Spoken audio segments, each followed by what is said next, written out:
There's certainly room for improvement. The market-based approach has been widely desired by the international community as a mechanism for providing funding into developing countries to drive low carbon growth.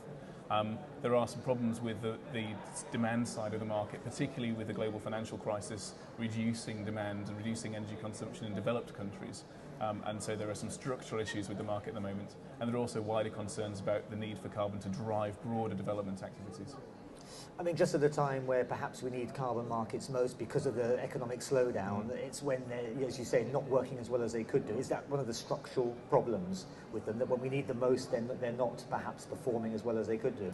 Yeah, I mean, there are those that argue this is a market working properly, that actually in a recession, cheaper carbon offsets is a good thing, and that's how markets work. However, in order to do carbon projects effectively that drive emission reductions down and drive development outcomes forward, you need a price that allows projects to be economically viable.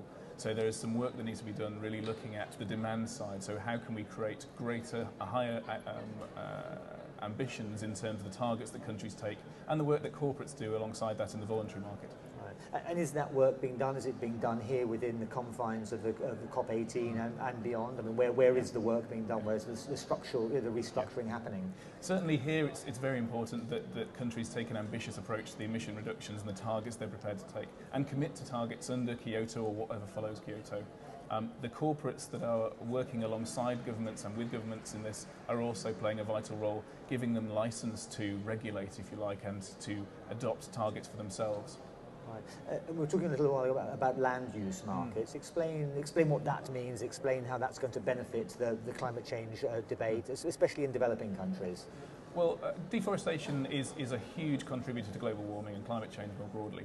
And so a market-based approach can provide finance into land use projects broadly, whether that's conservation of forests or reforestation or agricultural practices that are less carbon intensive. So it can be a desirable approach. Unfortunately, there's a lot of problems that we need to solve around the governance of projects in the land use sector, particularly around land use rights, the desires of communities and stakeholders in how those projects should be undertaken. So that's really where we're trying to play a role in defining what best practices in these markets. Right. And as far as you're concerned, carbon markets, land use markets are here to stay. They're a part for the foreseeable future of the climate change debate.